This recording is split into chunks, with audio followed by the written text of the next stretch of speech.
Start the sports bulletin with this conversation. So the SPAR Proteas, the national netball team, will return to action for the very first time since last year when they host old rivals, the Malawi Queens, this in the 2024 SPAR Challenge. So the two teams will meet in a 3-day match series between the 31st of October as well as the 3rd of November at the Ellis Park Arena in Johannesburg. This will also be the first time that Coach Jenny van Dyk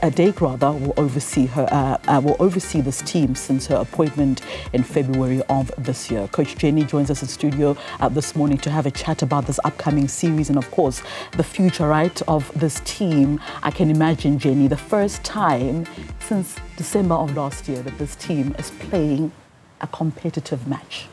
Why has it taken so long? Well, they did go to England in January as well. Yeah. That was the final run with Norma. And yes, the appointment took quite a little bit of time. It was a new phase for Netball South Africa, and they did quite a thorough process with that. And yes, so it took a little bit of time, and they just also wanted to give me time to settle in and to get everything done that we wanted to get done and make the necessary changes. But yes, now we're here. We're going to play some netball, and we can't wait. Yeah, can't wait to play some netball and finally get onto court. How's the last couple of months been for you since your appointment as the coach of the SPAR Proteas? It's been busy, mostly in planning behind the scenes and making sure that we select the right squads, going to all the tournaments, keeping an eye on all the young talent, and even on the senior players at TNL, mentoring all the coaches and just getting all the coaches to understand what our game plan is and what we want to do moving forward, so that all the lower level teams can also start working on towards the same game plan as so that we can fast track the plan that we have in mind for ourselves. And in terms of, match-wise, I know we were speaking off air, we just talked about the importance of the team being in action as often as possible because, last year was the World Cup. There was so much game time for the SPAR Proteas. Going forward, are there plans to ensure that this team is as active as possible, possibly against some of the best teams in the world as well? Yes, definitely. To us, it's super important to play against the top 4. We are ranked number 5, and we want to play against the top 4, and we will now play most of the Africa teams more than once in the next couple of months. Important part of the process because obviously we have been struggling a little bit in the past with especially the Uganda team, and it's something that we want to get right. It's by all means not an easy task, but between the 3 Africa teams, us, Malawi and Uganda in that 5th, 6th and 7th position in ranking, and it's quite competitive as well. But yes, we have to play the top 4 every single season in order for us to make the improvements we have to. It's interesting that you mentioned, some of the top African nations in netball, Uganda, having defeated us at the World Cup last year in Cape Town. You coached Botswana as well at some time in your coaching career. The importance of seeing African nations, netball nations, improving in leaps and bounds. At some point, it was South Africa for the longest time, top 5 at some point, but Malawi, right, Uganda, Botswana, increasing and improving in leaps and bounds. That also means well for the game on the African continent. Yes, definitely. And you even see teams like Namibia, Zambia, Zimbabwe, all of them are really strong in netball. I actually want them to push so that we can get an extra Africa team playing in the World Cup or even in the Common Games, because they have just been so good. And it's fantastic. It's such a great step for us as Africa. And we love our netball, that I can say. Yeah, let's speak about, obviously what's coming up next week, the 31st of October, the first test match between South Africa as well as the Malawi Queens. Importantly, though, how are the fitness levels in the squad for a team that hasn't played for quite some time? What are the fitness levels like at the moment? And what do you want to see from your team fitness-wise, whether they play in Malawi or an international team? What do you expect from that team, from your team? The team, actually, we sat in the previous camp and we decided as a team what we feel the fitness standard should be like, what the levels is in all the fitness tests that we want to achieve, and the timelines we want. And even if some of the players are already on those levels, how do we make sure that they keep on improving? And so we've set the fitness standard there. At the moment, we only have 1 player that's not been cleared to play yet. We have been through a varsity netball competition as well, and because we've got a fairly young squad with a few young players coming in as well. You know, there's about 6 players, so the load on them was quite a lot over the past couple of months. But we did spend a lot of time with the non-student players, both me and Coach Zan, traveling to them remotely and working with them in units to make sure that we keep up their fitness standard as well. So yes, to us, fitness is not a thing that we want to worry about when we take on the best, and that is the important part. So when they get it to camp, we want them to be on the standard required. Have you been tracking Malawi? What have they been doing? Yes, they've actually been in camp for the past month. Yeah. I hear my resources telling me. And they've had a squad of 26 and they've narrowed it down to the 15 that's now will now be traveling. So I'm happy that they're putting in a little bit of extra work on the team. It's going to be, I think, quite a competitive match. So yes, there's only on the team list, you know, that they submitted, there's only 4 of the players that played in the previous World Cup. Yeah. So they also lost quite a lot of their depth within their squad. So they're also building quite a new team. I won't say young because there is experienced players in there as well. So I think it's going to be a nice contest for us and to test our players for the first time. Yeah, it's always a nice contest, you know, when South Africa face off with the Malawi Queens. And it's interesting because I was reading the stats earlier on. 38 matches have been played between these two countries, right? 25 of those matches have been won by South Africa, 12 by Malawi. So on paper, it looks like a one-sided rivalry.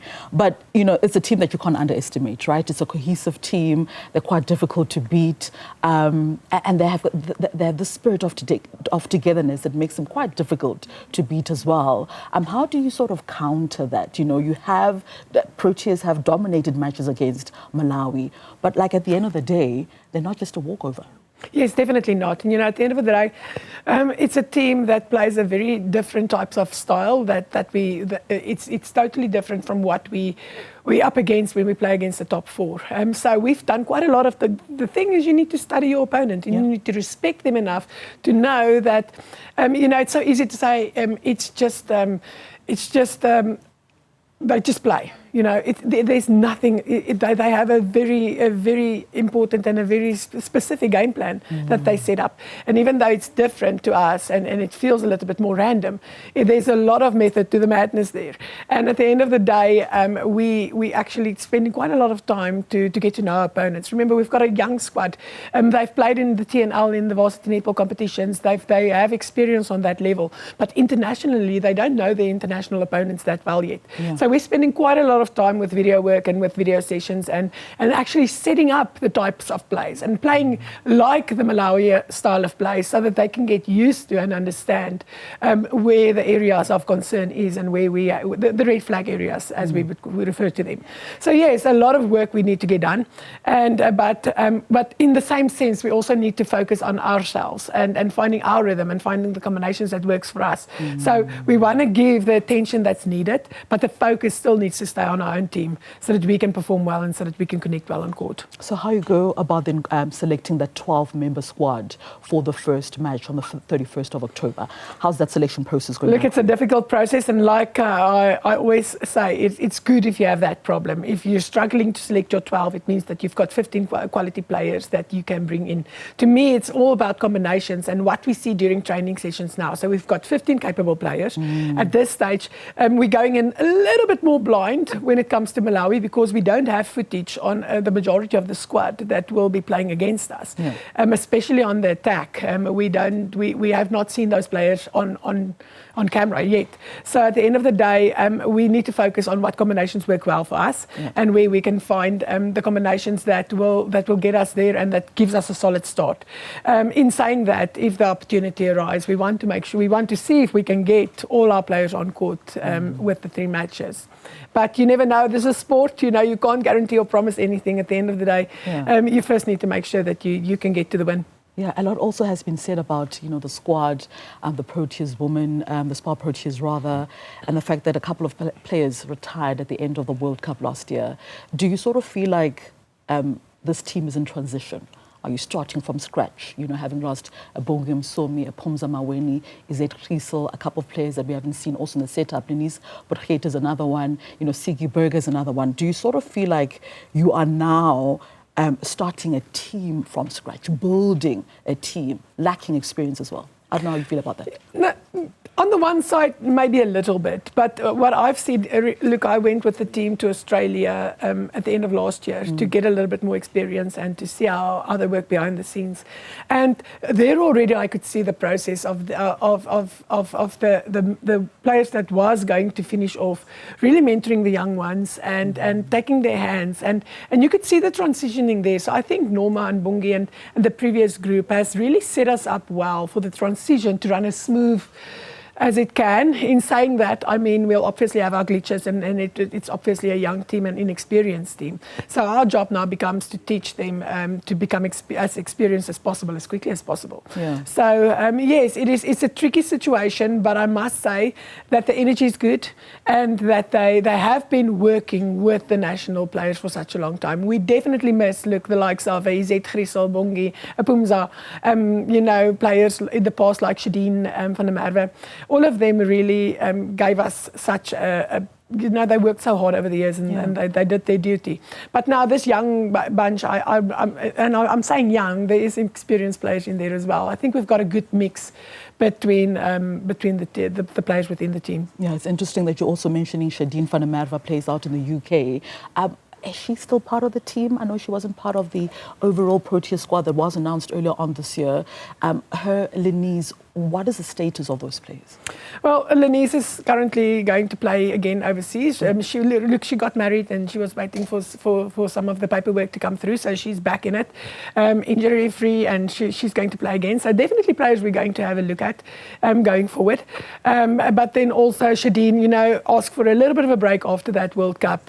She'll be returning to the UK. I think, she's already returned to the UK. And yes, definitely going to keep a close eye on their performances and track them to see if if there's opportunity for them and if they deserve a spot back into the team as well. Yeah. Just a final one before we wrap it up. Your expectations now of this young team, the Proteas women, in their first test series under your leadership, as well as Zanele Mdodana. What are you expecting to see from the side in the next 3 days?